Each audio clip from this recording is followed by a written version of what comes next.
千里之行，始于足下. A journey of 1,000 miles begins beneath the feet. We now gather in the Tao to travel the journey together. Welcome to Tao Talks with Derek Lin, where we take a deep dive into the Tao Te Ching by Lao Tzu. I would like to invite you to center your thoughts and direct your attention to this moment in time, to the here and now. To be fully present and mindfully aware as we all ready ourselves for this sacred process of the Tao. So last time we discussed the majority of the lines in 64.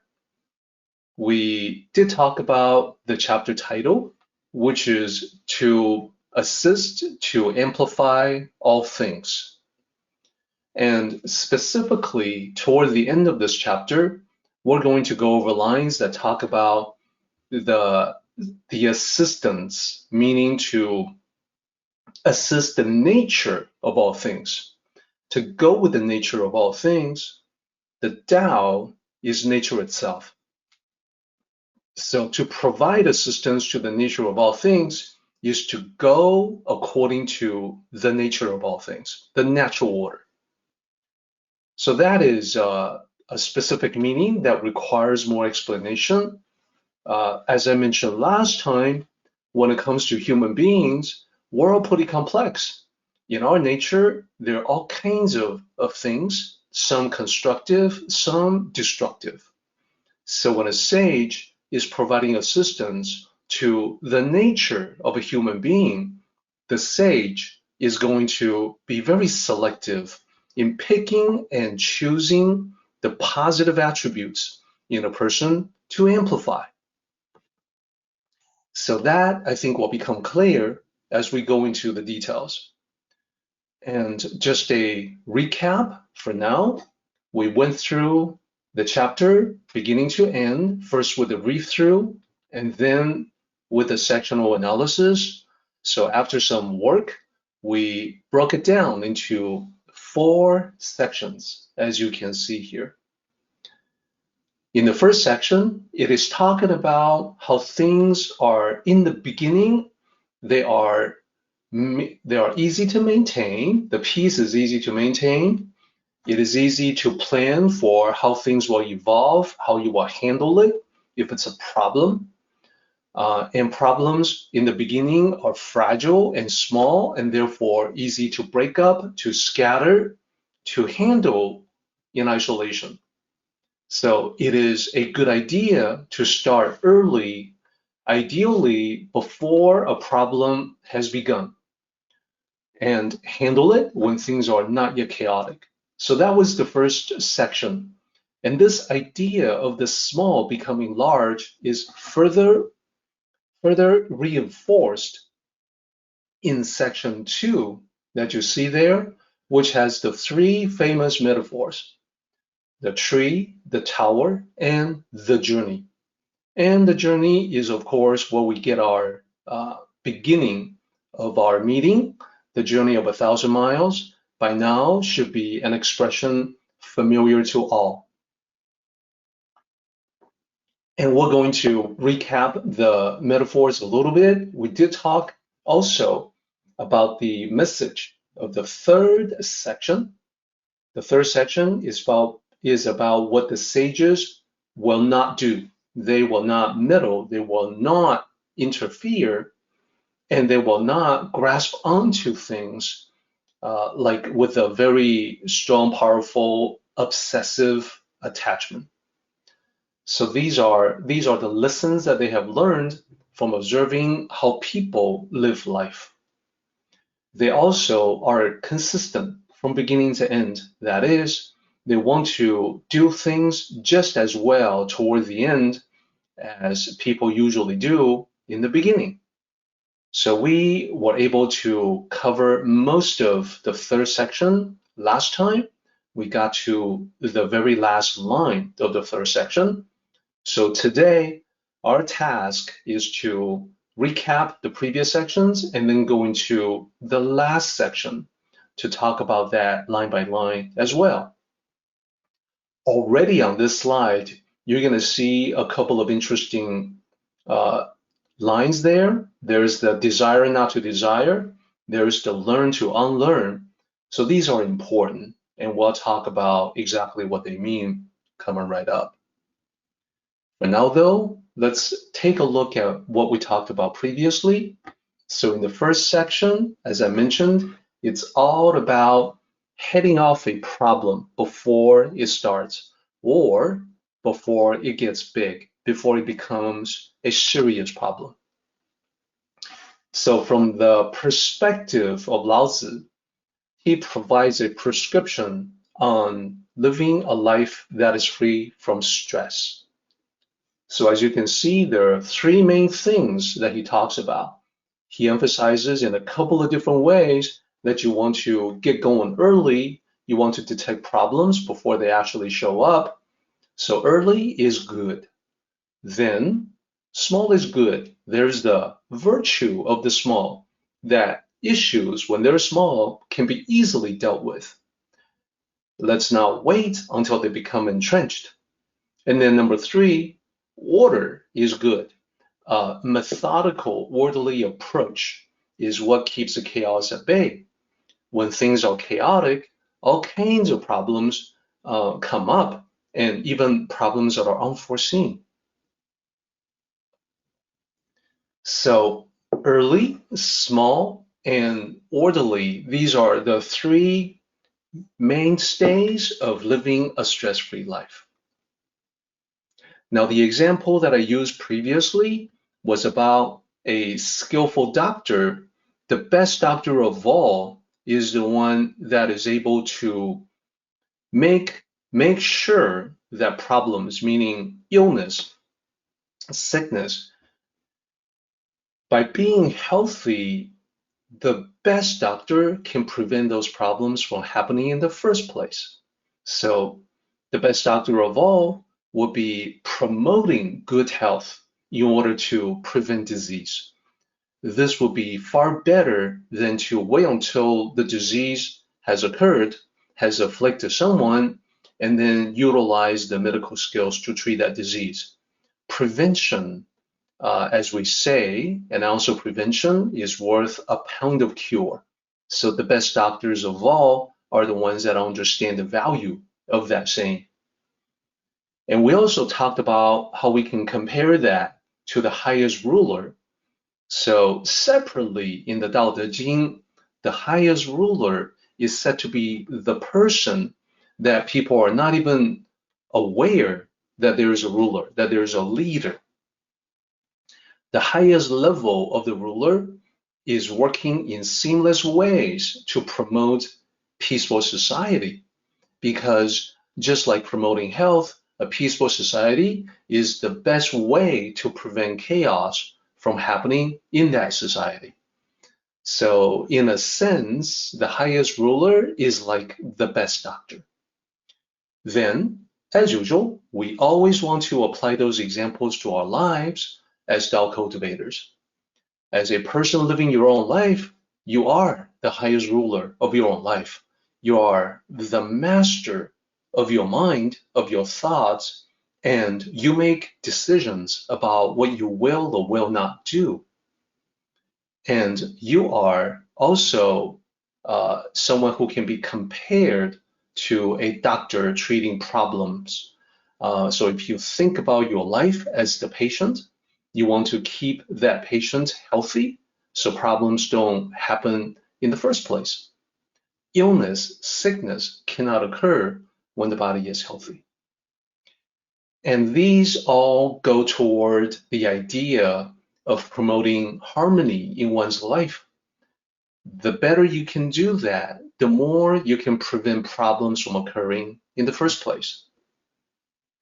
Hence, these all play into the words of Lao Tzu. In this chapter of the Tao Te Ching, he specifically says, act on it, when it has not yet begun. Treat it when it is not yet chaotic. So the message is clear. We are all going to have problems sooner or later in life from all different areas of life. The wise thing to do is to anticipate that these problems can occur and therefore act on these problems before they actually begin. And then previously, we also went into the metaphors in great detail.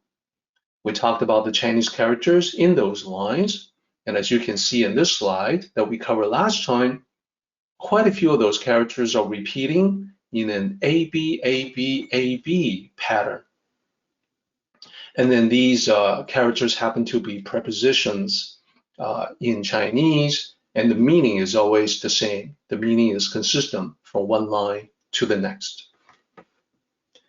So the three metaphors, easy to remember. There's the tree, the tower, and the long journey. So here's what we want to do about that. We specifically want to apply them to the overall message, the principle that Lao Tzu is trying to describe.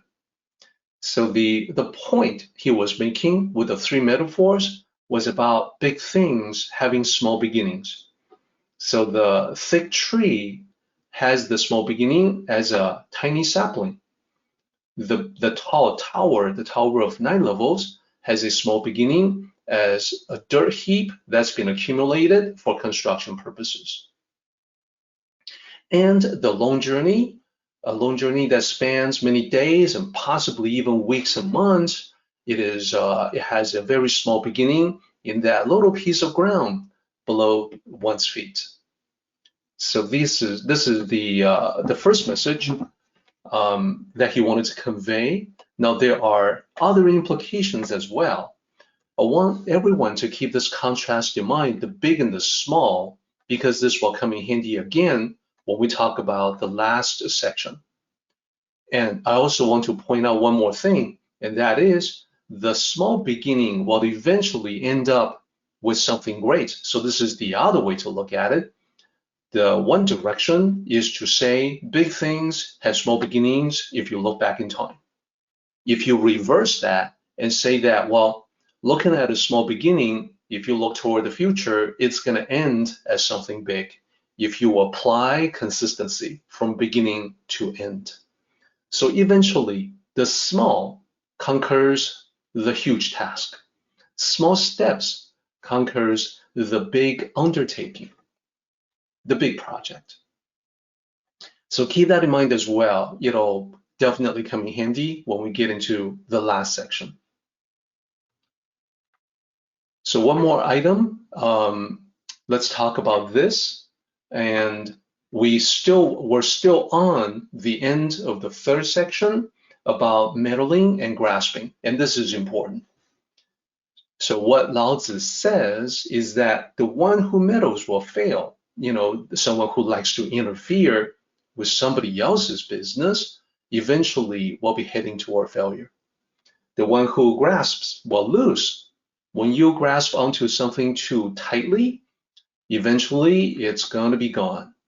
So this is the observation that Lao Tzu has made about life, and this is not the only place where he talks about it.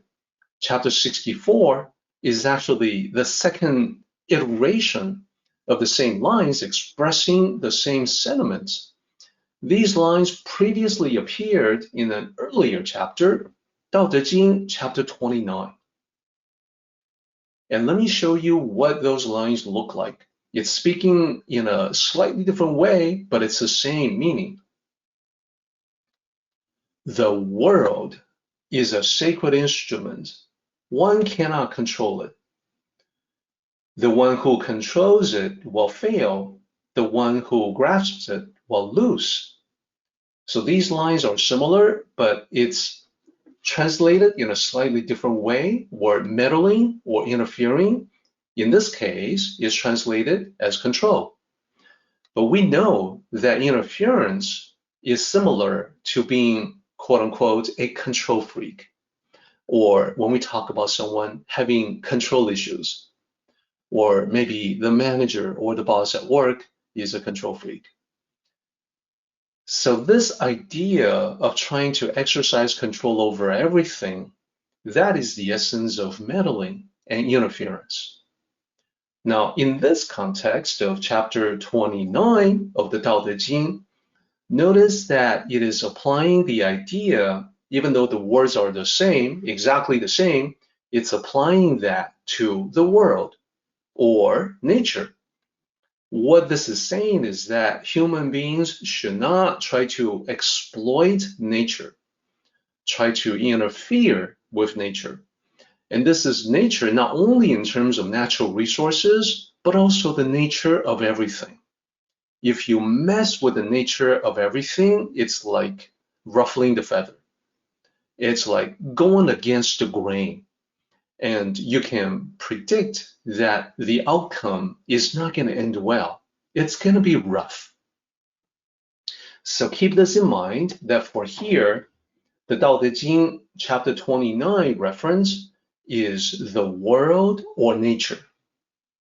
And we all know that meddling with the world or nature produces negative results. Now, I'm going to combine what this chapter says with what the previous chapter says to arrive at this overall picture that I think will make this really clear. So here's a slide specifically about meddling and grasping. So from the left, you can see I've got the column heading on the left as from Lao Tzu to real life.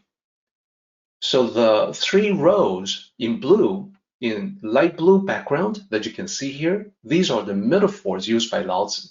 Easy to recognize now that we're studying this chapter. We start out with a tree thick enough to embrace, we go into the Tower of 9 levels, and we end with the journey of 1,000 miles. Those are the metaphors from Lao Tzu. Then I want to add in a couple of lines, a couple of rows to talk about applying the general idea to life. So we've just talked about mankind meddling with nature, as in exploiting natural resources. Then I also want to bring it down to the personal level, to the level of your life and mine, where we deal with family, friends, loved ones, where we have personal relationships with those people. Then the second column there, moving against the Tao. So when Lao Tzu is talking about meddling and grasping, we can apply that idea to all of the metaphors. When a tree is a tiny sapling, if you were really obsessed about the tiny sapling growing up to be this big, tall tree, you may be acting crazy and acting in a way that's not rational. It would be like pulling on the sapling to, quote unquote, encourage it to grow up quickly. To pull it is to go against the nature of the sapling that eventually becomes a tree. Its nature is that it's got to grow. It has to take its time to have that tiny amount of growth every day, and then over time, it'll grow into a big tree. If you try to pull it up, to try to lengthen it with your hand, using a couple of fingers to pull on it, chances are you produce a negative result. You damage the tiny sapling, the sapling withers and dies.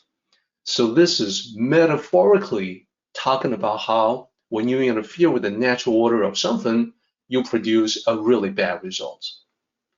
Then we can say the same about the Tower of 9 levels.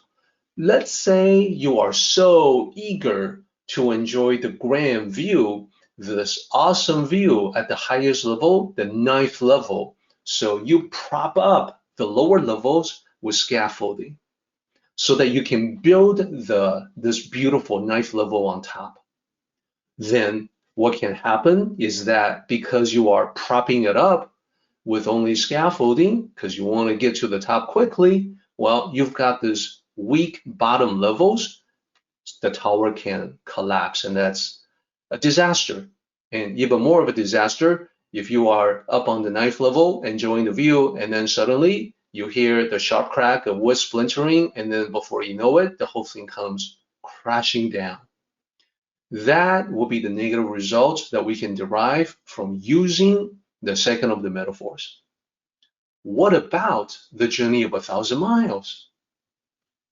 Well, think about this. You may be so eager, one may be so zealous to get to the end of this journey that one runs all out, like not even thinking about the great distance involved. You're just running all out.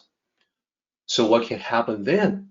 Well, it's like when you are a marathon runner and you're planning to complete the marathon, you know that you have to pace yourself. You know you have to go at a rate that can be sustained through the entire marathon.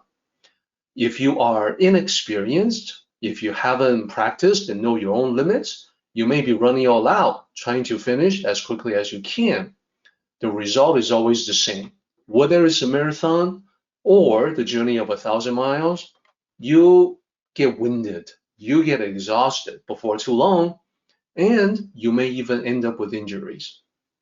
Either you stumble or you tax your own physiology beyond the level that you can withstand, and therefore introduce problems to yourself, to your own body, internally, an internal kind of damage. So that's yet another metaphoric way to say that if you go against the nature of the run or of the journey, you are going to end up in a bad place. So now let's apply those metaphors to life. Now we have seen what happens when human beings meddle with nature by exploiting natural resources. And time again, we have seen how we human beings have caused damage to the environment. And because we must live in the environment, damage to the environment causes indirect damage to ourselves. And what, of course, what some people do is to move far away from where the damage is taking place to a place where the effect of the damage is minimized or hasn't quite reached as of yet. That doesn't solve the problem, it's just running away from the problem. So what about everyday life? In our relationships with one another, it is definitely possible to be overeager. It is definitely possible to let attachment, even obsession, take hold. And therefore, you end up with behaviors that are obsessive or smothering, whatever the relationship may be. Now, we have seen what that can do to relationships. You cause damage to the relationship, that relationship may break up, people may become distant, they don't want to have anything to do with you because they know how obsessive, how crazy you get. Maybe you mean well, maybe you just want people to be closer, but by going about it against the nature of the relationship, you produce a bad result. Hence, we return to the lines uttered by Lao Tzu, and now they are making complete sense. If you meddle, you will fail. If you grasp, you will lose. If you want something too badly, you're going to trip over yourself. You know, that's what we can say when we think about it from sort of a modern perspective. Let's continue on. The sages are no stranger to these observations. They are the ones who observed in the first place to come up with these conclusions. Therefore, the sages will want to do something different. They always observe humanity from the beginning of the Tao to now. And they will always notice the recurring patterns that most people are subject under. Patterns that can be negative. So for instance, forcing one's interference on other people, causing resentment. Like, you know, someone doesn't really need need you to do anything, but you are intruding upon them, you are imposing on them, and you want to, do stuff. You want to say things like, well, you're doing it wrong. Let me show you how to do it the right way. So that is going to get you a resentful person on the other side. They would rather that you mind your own business and not interfere with their own. There's also recurring patterns like being obsessed with a material goal. So that can mean fame or fortune in the material world. And we have seen how to not accomplish that goal is to be obsessed with it, is to do too much.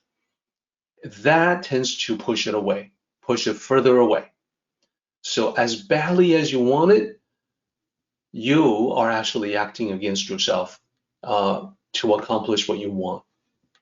So obsessive stalking behavior, turning people off, we can push people away because of that. So these are patterns that repeat themselves in many different areas of life. So then the sages look at these patterns and they can easily see, they identify meddling and grasping as common causes. It's all about attachment, obsession, wanting something too much. So they recognize that this is actually contrary to the Tao. It's going against the Tao because it's working against nature. So for themselves, they want to do something different. They want to reverse course and go in the opposite direction, congruent with the Tao, in the same direction and alignment as the Tao. And that leads us to line 16. Line 16 says that the sages do not meddle, and therefore they do not fail. So sages further will explain that, if you interfere with other people's business, that's time and effort committed to somebody else's stuff. It means you are not using that time and effort to mind your own business. Now, everybody's got problems in life, and in the beginning, those problems are relatively small. And when they're small, Lao Tzu says, that's when you should be taking care of them in anticipation that they will get bigger and tougher to solve later on. But if you're not doing that, if you are focusing on other people's business, the meddler is not addressing his own problems. And the small problems that began as something easily solved, those small problems in time become big problems, and that leads to failure. So you can see what I'm doing here is that I'm combining multiple ideas from the same chapter in different lines. I can string them together and I can create a very accurate reflection of our reality. These are all things that happen in life over and over again. And then the other thing is that the meddling disrupts the peace. As I mentioned, there's resentment from the other side. There can even be contention. That is, the other person can say, leave me alone, just get away from me. It can be unpleasant, it can be clashing, it can be a lot of discord between two people. Therefore, rather than to meddle, sages would rather focus on their own progress. Why try to interfere with someone else when there are so many things that we need to do for ourselves to make ourselves better people? That is the thinking of the sages. Let's continue on to line 17. As you can see here, line 17 says, do not grasp and thus do not lose. So it's expressing a similar idea from a slightly different angle. Sages know that all things in the material world are transient. That's the different perspective from the previous line. Meddling is about your business versus somebody else's business. And grasping here is things that you can grasp onto, which may be material world related things, material objects, wealth. It may not be material at all. You can be grasping onto things that are not objects per se, like grasp onto youth, trying to stay young when you have aged. You can see, for instance, that someone who is obsessed with the beauty of youth is doing everything they possibly can to look young, but then they have a tendency to look ridiculous because you can see the natural aging beneath the mask of youth or the mask of beauty products. And sooner or later, nature wins out and shows through the youthful facade, no matter what you do. It can also be things that we try to hold on to, like power or prestige. And again, it's the same situation. If you want it too badly, you end up losing it.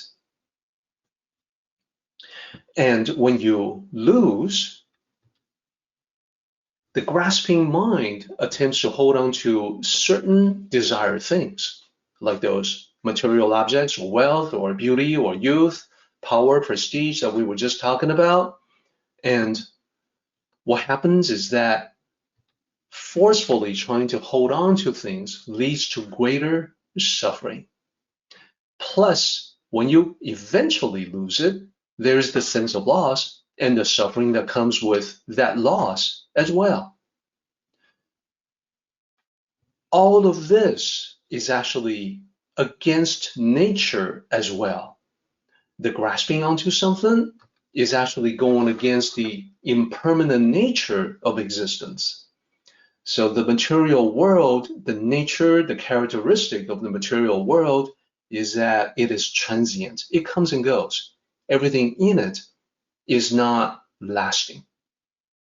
So if you try to make them last, you're going against their transient nature. That's what I'm trying to say. This is why the sages learn to let go, because if there's no grasping, there is no loss. So that makes sense. Now, it is difficult for many people to not have a grasping tendency. They want to clench their fists tightly to hold on to something. For them, the sages will use an example to talk about the grasping mind, use a metaphor or a mental imagery to talk about why that's a bad idea.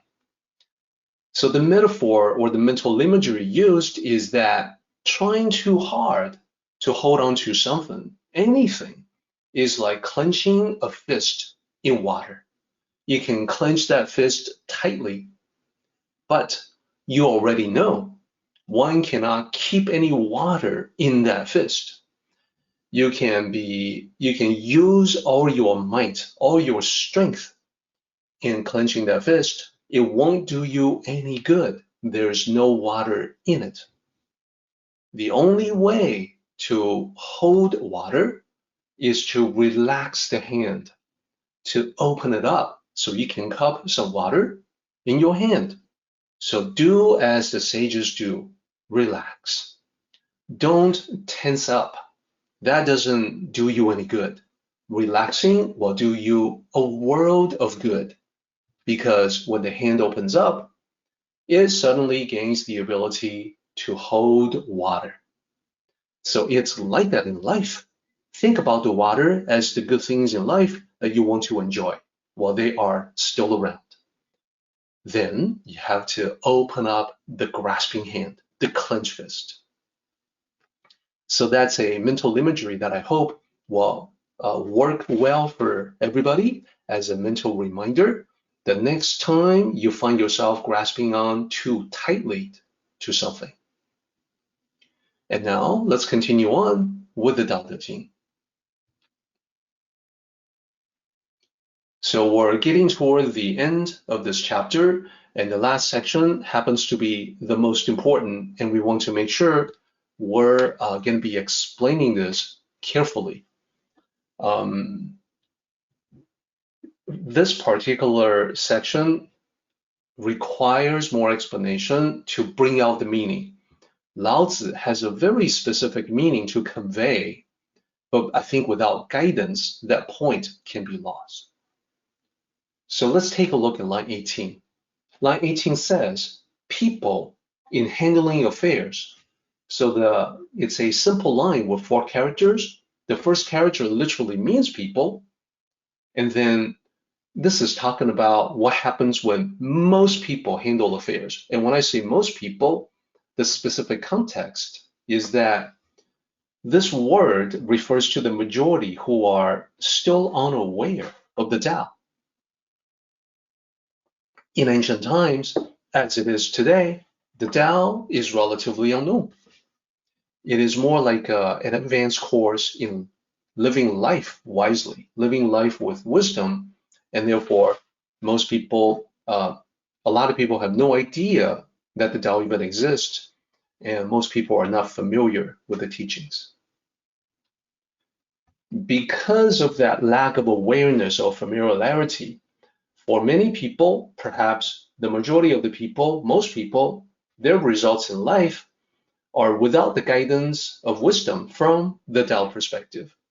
Therefore, they are far less likely to succeed. That without the guidance, they can make mistakes, they can head down the wrong path. So then, when sages see this, they also want to figure out what is the cause for this kind of failure.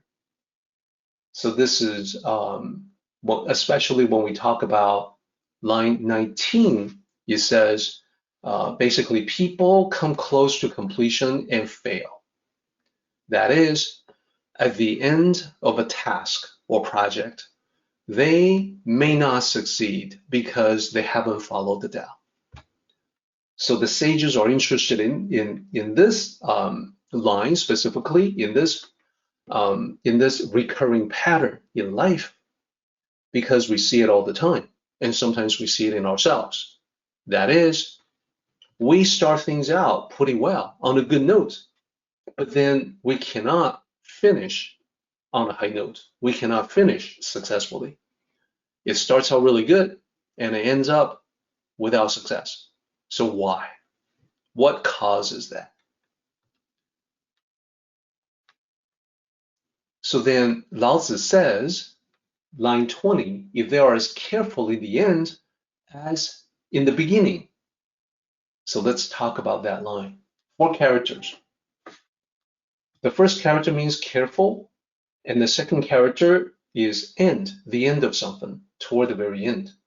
And then the third character is like, and then the final character, the 4th character, is beginning. So looking at the translation, you can see how it is derived. If people are as careful in the end, like they are in the beginning, and this is the reason why people fail, is the carelessness toward the end. Now, in the beginning, they tend to be careful. They tend to proceed carefully in the beginning, but then there are multiple factors that cause them to slack off. So for instance, as they are working on something, they may get bored with it. They may lose the initial enthusiasm. In the beginning, everybody's raring to go. Everybody is so excited and yeah, come on, let's go, chomping at the bit.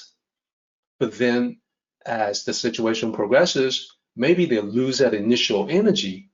It's like, oh, again, same thing, again. So then they get bored. They lose that enthusiasm. Or it could be sheer fatigue. You know, I've been at this same thing for days now. I am sick and tired of it. That sort of thing. So that can lead to them slacking off. Yet another possibility is that because they're careful in the beginning, they initially get great results. And this is basically a matter of course. If you are careful with something, if you are doing it right, you get good results. Those good results may actually breed overconfidence. Things are going well. I can do no wrong. Overconfidence is what can lead to one being careless. So regardless of the factors that cause people to slack off, their approach toward the end is far less effective and therefore can fail. So then what the sages are saying in response to that is, well, if we can be consistent, if we are just as energetic toward the end as in the beginning, just as careful toward the end as the beginning, then we can get much better results. So in order to avoid this kind of failure, one must be consistent. So sages themselves, they are consistently careful throughout the entire task. They pace themselves. And there's the metaphor again. We are seeing the connection between this and the previous metaphors that when we talked about the journey of 1,000 miles.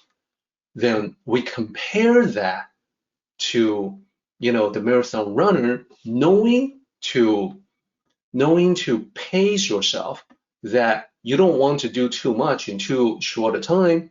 You want to spread out the effort over time, over the entire journey.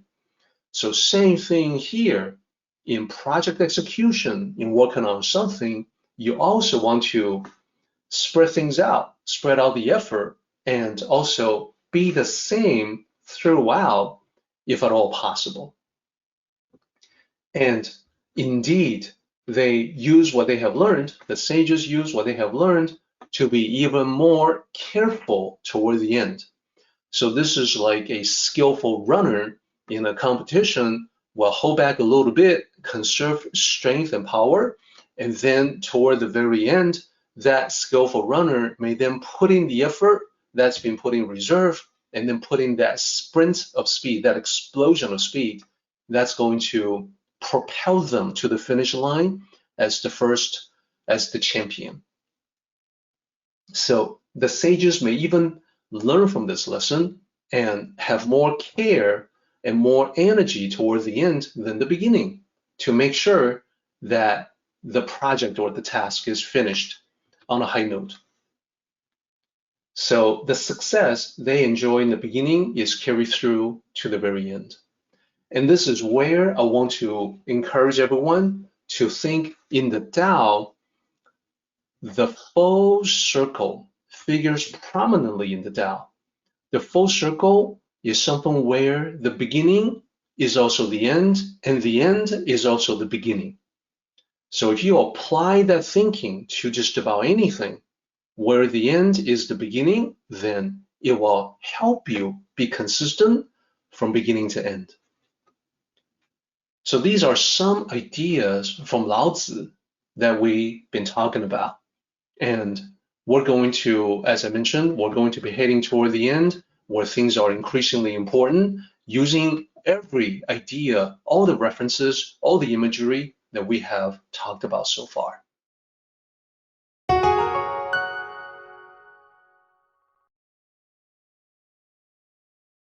So let's keep going with the Tao Te Ching. We talked about line 21. It is now time to talk about line 22. This is where we head into the desire not to desire, learn to unlearn, very important. So line 22, therefore, sages desire not to desire. It is important for us to understand exactly what this means. Here's the pinyin.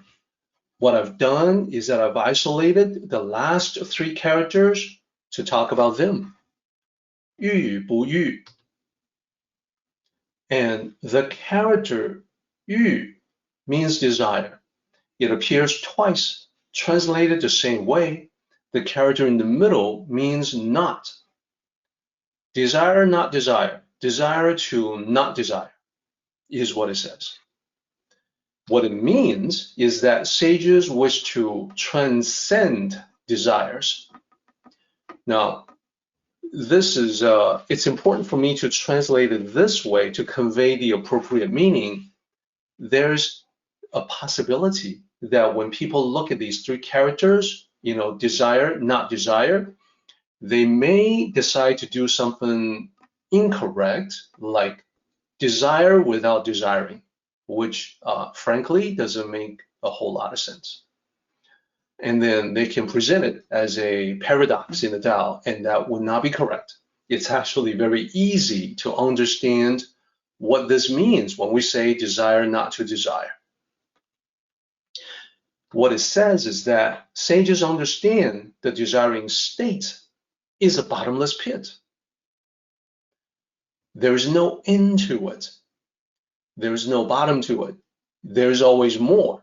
You desire something, well, there's more of it, and then there's always something else. So there's no end to the possible desires that one can have. Sages observe that many people fall into this pit, this bottomless pit, and they do not wish to follow. They wish to avoid the trap of desires. Hence, they understand they need to get a handle on desires in general. So there is a real specific process in the Tao to talk about that. I want to explain by taking everybody through the reasoning process, step by step, that a Tao sage would go through to arrive at a plane of action when it comes to handling desires in life. To preface that, I'll say that in Eastern philosophy, perhaps Buddhist philosophy, the study of Eastern thought, one can sometimes come across this idea that one has to eliminate all desires. And let me explain that this would not be the most authentic Tao tradition to talk about the elimination of all desires. And let me explain why by showing everybody the graph. We already know, even before we talk about the reasoning steps, I think everyone sees that there's damaging, toxic effects that desires can have on life. I think anyone who pays attention will notice that. Sages will notice that as well by observation. They can tell desires can be out of control. They can be overwhelming. They can take over your life. So let me show how that reasoning goes. Desire not to desire, 欲不欲. So the sages begin with experiencing and observing life. And this is something that we ought to do as well as cultivators of the Tao. That experience in living life, the observation of life, leads to noticing how toxic the desires can be. You can see how it ruins people's lives. Then, the next realization is that, well, wait a minute. As living creatures, we all have desires.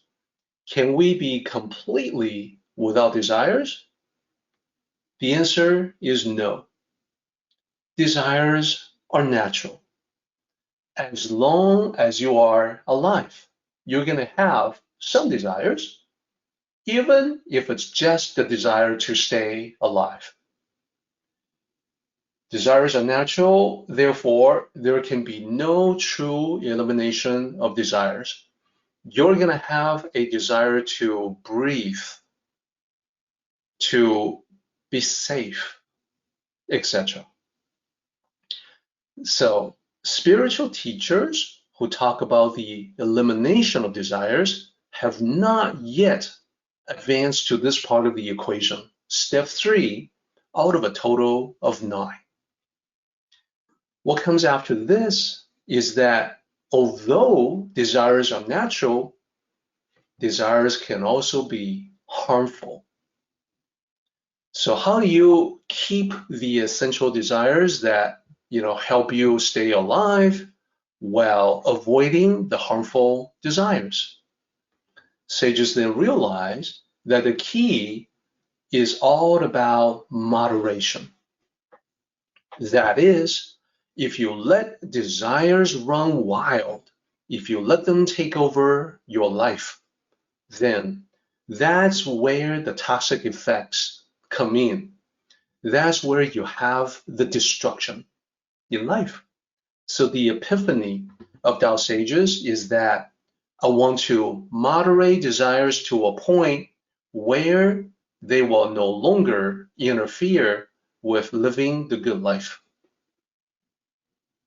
So then the first step of that is cultivate the virtue of contentment.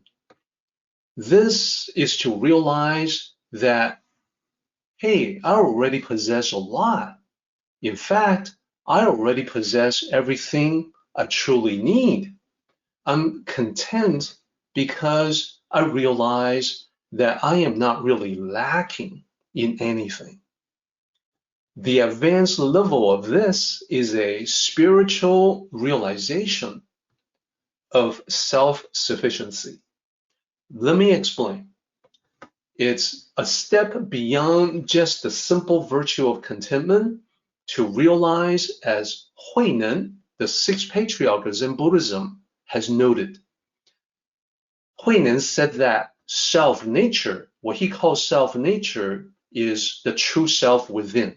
Whatever that is, you have a self-nature, it is who you truly are. The true self within, the self-nature, is ultimately empty, and yet it is ultimately as well sufficient in itself. That is, all of us, no exception, we all come into this world empty-handed. We don't carry anything with us to help us in this world. It's just us. And yet, coming into this world, we have the mind. We have reasoning ability, which can be trained and honed. We can become skillful in reasoning, in figuring out what to do. We also come into this world with family. As we go about this world, we have friends. Therefore, combining all of the above, we do have the ability to make things happen. We have the ability to make a change in the world, to affect the world. And in fact, if you think about it, this is all we really need. When we have lived this life, the life that we're here to live, when we reach the end of it, we are going to return to the Tao the same way, empty-handed. In the meantime, we have all the tools we could possibly want.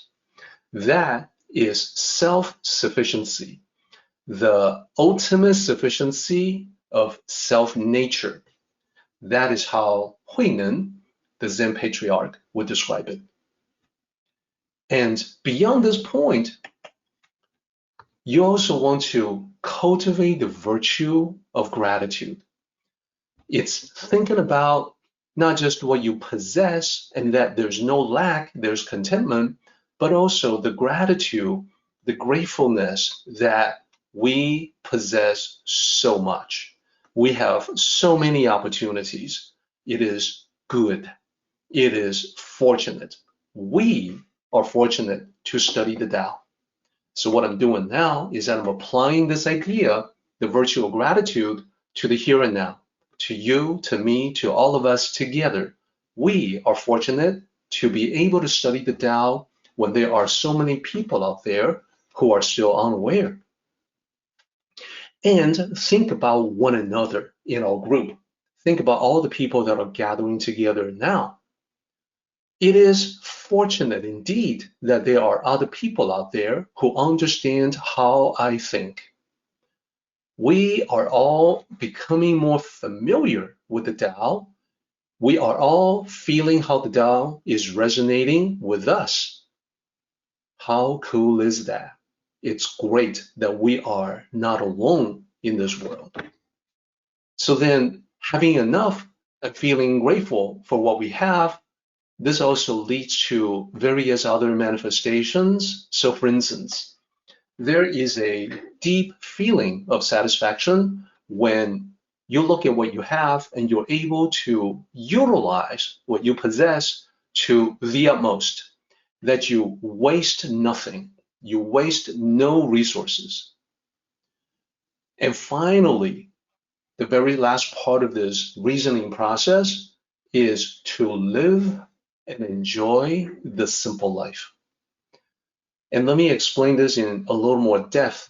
I think probably a lot of people are familiar with the song that says, if you are happy and you know it, clap your hands.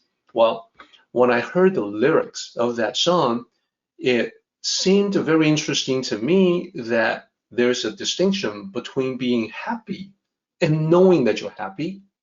And then as I reflected on it, I felt that it was definitely true, that there's been times in my life when I was happy, but at the time I didn't know it.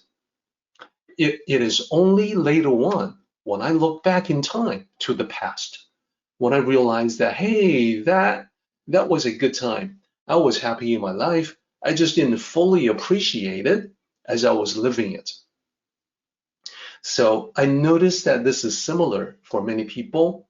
As an example, when someone has gone through the breakup of a relationship, they may find themselves thinking, I had a good thing. I had a good thing going on. Why did I mess it up?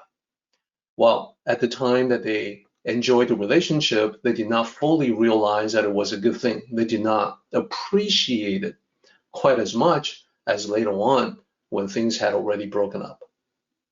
So in the beginning of this meeting, I mentioned present moment awareness, to be mindful of the now. It is important, and when you have that mindful awareness, it also means that you are able to experience the bliss that is already present in the here and now. Right this moment, we can all pause at any time, including right now, and then feel that there is a lot of blessing in my life.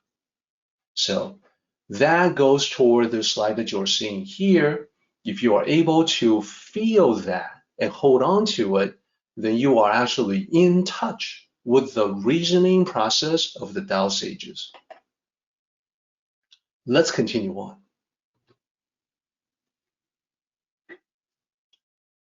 Line 23, it says, the sages do not value goods that are hard to acquire. So here I want to isolate the last 4 characters and talk about those. 4 characters, fairly easy. The first character there, nan, that means difficult or hard. And then the character after that, de, it means to acquire, to get your hands on something. Zhi, that's the apostrophe S, that's the third character there. If you translate it as of, you have to flip around the order, left and right. Then the last character there is merchandise or goods. So altogether, this is talking about merchandise that is difficult to acquire. And this can mean actually a couple of different things. I want to make sure you get the distinction clear. One is merchandise or goods that is rare, relatively rare, and therefore have high value.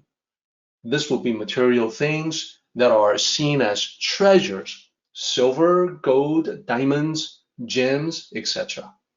These things are relatively rare, hard to come by. There's not a whole lot in the world.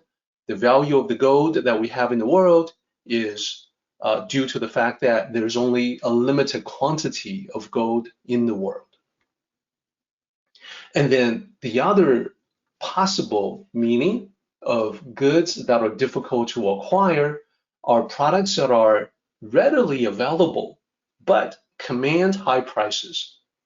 So in our world, you can easily think of many examples, like there are many high-end sports cars available, supercars, that are hundreds of thousands of dollars, even millions of dollars in value. So they're out there, they can be acquired, but because of the high price tags, it is not so easy to acquire them. So rarity and price tag are the 2 considerations. Either way, when you have goods, merchandise that is difficult to acquire, whether it's because of the rarity or because of the high price tag. We have seen how people go to great lengths to acquire them. They're status symbols. They acquire them and then they show them off. They want everybody to know that they have them. They want to, drive a fancy car, wear the fur coat, etc., wear designer brands. Now, sages and Tao cultivators do not value them the same way. Indeed, the sages do not value these material things, however difficult they may be to acquire. They don't see them as a great value. Indeed, they see instead the intangibles as great values. Things like friendship, personal connections, relationships, karmic affinity. These are the things that matter to the sages, not material possessions. So that's the second factor there, right after desire and not to desire. Then the third factor is they learn to unlearn. So in the same way, we can break it down just like 欲不欲. Here we have 学不学. Repeating two characters, they both are translated the same way. They just mean learn or study. And then 不 in the middle, that's still the negation. So it is still not. That doesn't change. When you string them together, you get the meaning. Learn to unlearn. So specifically, what this means is that this is speaking to the difference between Tao cultivators and sages and the majority of the people who are unaware of the Tao. What people believe, commonly believe, may not be correct. It's like when we say conventional wisdom, a lot of times is actually unwise. So because of the false beliefs that don't really help people out, people can suffer through life because of these false beliefs. If you grew up believing that you are condemned as a sinner, that can be a huge obstacle. If one really believes in that, it can be a huge obstacle to happiness because of the feelings of guilt. And to unlearn means that you must let go of the false beliefs. The false beliefs are the ones that don't contribute meaningfully to your life. They can be the beliefs that hold you back, hold you down. You want to replace them with Tao-centric beliefs that empower you, that contribute meaningfully to your life. Now, I realize that when we talk about false beliefs, this can be rather abstract. So as usual, as I typically do, I want to use a whole bunch of examples to get those mental gears spinning. I'd like you to start thinking about what some beliefs may be, innovating, meaning it takes away from your power, and beliefs that give you power about you, being fundamentally good and potentially very powerful. So I want to give you some examples of that. The common wisdom, or what I call conventional thinking, and the unconventional Tao. The thinking that may not be as common, but we can see the truth if we contemplate, think about. So two columns. The column to the left will be the ideas to let go or to unlearn, and to be replaced with the unconventional Tao. So conventional thinking, I noticed that there's a lot of society, a lot of pressure, social pressure in society to conform to the norm. So I use the expression here, follow the herd. When it comes to that, the unconventional Tao is follow your own path. Now, I want to go a little deeper on that because the authentic tradition of the Tao applies moderation to everything, including this idea. Lao-Tzu says that we cultivating the Tao should maintain a low profile, that there's no need to stand out. There's no need to paint yourself as something very different, very strange in order to attract attention. The reason is because that desire to attract attention, to be noticed, to be watched, to be looked at, that can oftentimes be a manifestation of the ego, the egocentric self. The egocentric self says, notice me, notice me. So that is being strange or different for the sake of being strange or different. When I say follow your own path, I'm not talking about that. I'm talking about how we look around the world, we see how society is encouraging people to think the same way, to live life according to a common standard, believe the same beliefs, which are oftentimes questionable, go to the same church, follow the same religion, and the examples go on and on and on to conform. I want to encourage everyone, rather than to give in to the pressures of society, is to see things in your own unique way. It may match what other people think and feel and believe, and that's great. There's going to be times when you see things in your own unique way that makes you think about things differently. That's okay. It's to be celebrated. It is not something to be alarmed. And I also want to encourage you, in following your own path, to make up your own mind about what to believe. Study the issue if you want. Think about the reasoning behind these beliefs. Discard the ones that don't serve you. That's the key. Then let's take a look at another common belief. Even people who say that they don't want that, when they act, they show that they believe in it. So commonly, we see that for many people, they feel it is good to have things. It is good to be surrounded by material things.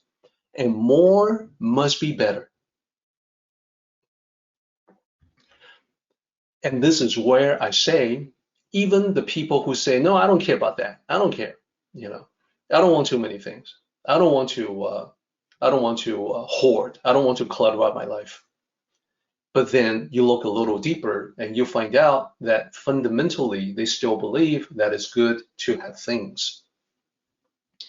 At that fundamental level, the unconventional Tao is saying that, well, it's good to have room, to have space in which to move, to be yourself, to do things, to focus, concentrate, reflect, contemplate. This is why the Tao ideal is without clutter, just the necessities, the essentials of life, without too many things, because too many things lead to clutter, not just in the environment, but also in the mind. This is why the Tao tends toward the minimal, the clear deck, the uncluttered mind, the uncluttered environment. Whereas society seems to feel like they who end up with the most toys win. In the Tao, the idea is more like cultivators who end up with the most meaningful life are the ones who win. And then there's more. There's a push in society, especially in the professional world, to work faster and harder. One must be diligent, and people take pride in being a hard worker.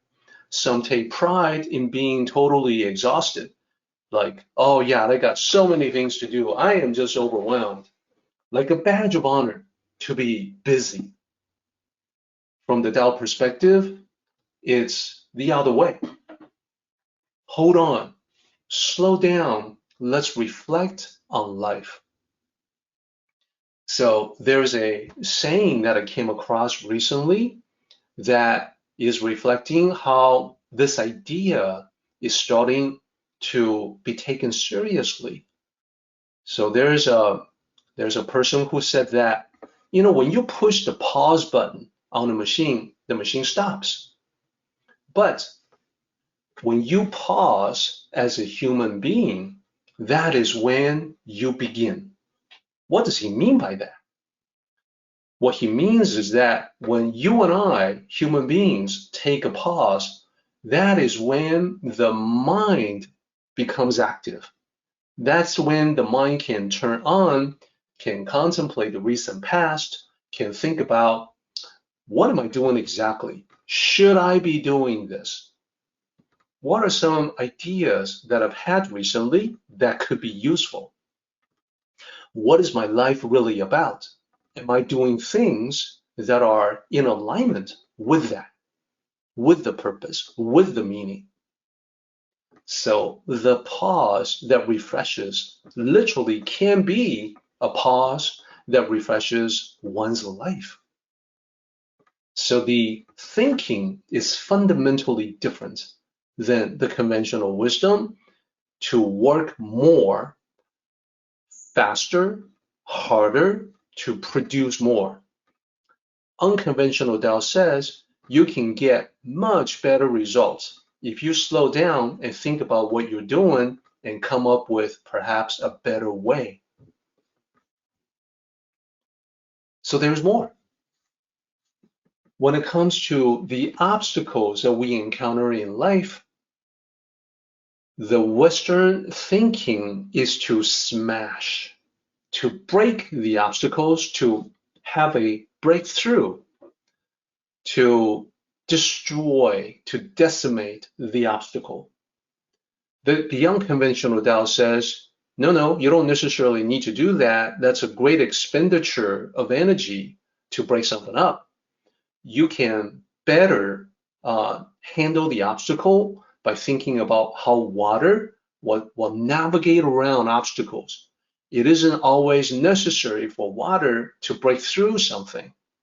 Water has that ability if it wants to, but more often than not, it is more convenient for water to flow over, under, to the left or to the right, and then continue on its way.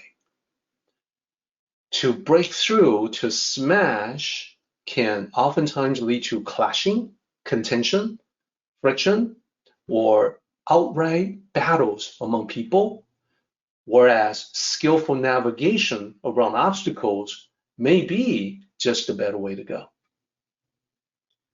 The conventional thinking is also about everybody look at me. I have the spotlight. I take the high ground. I am highly visible for miles. Everybody can see me. Conventional thinking wants to attract attention, wants fame and praise and validation, external approval. The thinking of the Tao is quite the opposite. Take the low profile. I don't really need for people to see what I do. It's enough for me to know what I do. So take a low profile like water flowing to the lowest place to cultivate that natural humility, which in the Tao is also confidence about yourself that is based on self-knowledge. It is based on mindful awareness. Yet another conventional thinking that I come across all the time is the assumption of the zero-sum game. Even people who don't know that term, they will think of life in that way, i.e., in order for me to get more, somebody else has to get less. So, like we're all battling for the same thing, for the same limited, finite quantities of resources. Therefore, when I get more, somebody else gets less. When somebody else gets more, I get less. That's the zero sum. The Tao doesn't see it that way at all. The Tao says resources of the Tao are infinite, unlimited, boundless. If you learn to tap into the Tao, you can always have a win-win situation where everybody gets more. Everybody does well. Everybody benefits. So not at all the same as conventional thinking. And I definitely want to encourage everyone to unlearn the mentality of the zero-sum game, replace it with the win-win. It is powerful and it serves you. Lastly, I want to also talk about complexity. Now, there's going to be, just like many of the examples in the left-hand column, oftentimes people say one thing, but they do something different. When it comes to complexity, I see two things. Number one, everybody says they want the quote-unquote easy button. They want a button that when they press on it, it gets something done. Easy. How simple can it possibly be? Go for the easy button. Yet at the same time, these are the same people who always, and I don't use that term lightly, always make things more complicated. They want the simple solution, they want the quick fix, they want the easy button, and yet they themselves continue to make things more complicated for themselves. So the conventional thinking, even if they don't say it, is tending toward complexity. We see this all the time. It takes genius to go for simplicity, the genius of the Tao. And one thing that I also want to point out is that the conventional thinking tends toward the latest and greatest. That is, the newest gadget must be the best. Whereas the Tao says, well, wait a minute, that's not necessarily always true. There are times when it's not the latest gadgets, not the latest and greatest that gets the job done, but a proven and time-tested solution. So as you can see, the sages will learn to unlearn because, frankly, there is a lot that we should unlearn. And we should follow their example, identify the limiting beliefs that's all around us, and then for ourselves, carve out a niche where we can put our faith in the Tao, in ourselves, in the teachings of the masters, and come up with a better solution in every conceivable way. So as you can see, this was a pretty big topic, and I can, glancing at the clock, I can see that we're actually getting close to the end of our meeting today. So we're going to need to leave it here. We still haven't talked about the most important points. We'll cover that next time, plus the paraphrase, plus the full circle discussion at the very end before getting into 65. For now, though, we should be looking at the summary slides to sum up everything we talked about today. Previously, you saw the summary slide, part 1. And this was about the beginning of problems, beginning of issues, beginning of projects, when it is still easy to take care of problems, when they are still small, when they are easy to break apart, when they are, before they get too big. So that's what we talked about previously. And then today, we went over the metaphors one more time and we applied those to life. So as a reminder for everyone, how we apply that to life, looking at the tall, strong, thick tree, it's gradual, never-ending increments, just like how the tiny sapling eventually grows into the big tree.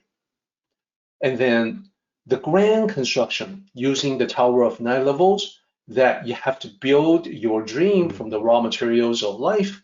Here, it is important to note that you must build the foundation solidly before going to the next level higher. Then, the journey of 1,000 miles, it represents our sacred journey in life. It's the journey that you and I are on right now. Let us all walk together. How cool is that? How grateful I personally am to, in appreciation for this this setting that we have using technology all over the world to connect together and talk about the Tao. Then, how will we complete the great journey? Now, we have seen a number of elements, including the 欲不欲, 学不学, the desire not to desire, to learn to unlearn. So let's bring them all together in a summary. We want to refrain from interference. You have seen the negative results that you can get when you meddle with other people's affairs.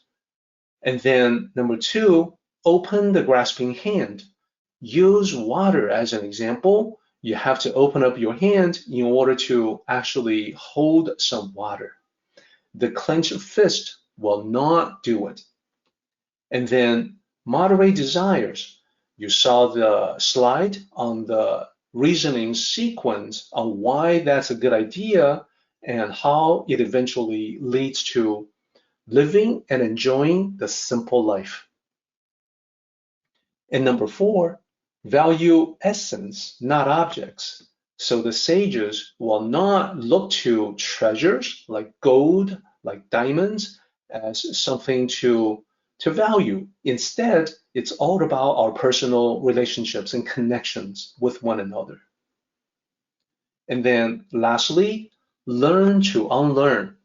Well, you can see that it's a huge topic. We talked about so many things in our world where people are acting or thinking one particular way, but then if we are true to walking our own path, we have to reflect on that. We have to think about it, and we have to figure out what among those beliefs are actually for me. Can I do it better than what most people do? If I do what they do, I'd end up with their results. Is that what I want for myself? Or do I want better results? And if so, I need a set of better beliefs. Our meeting has come to an end, but the journey continues on. Let us all travel safely so we can meet again. Until next time, may the Tao fill you with peace and happiness.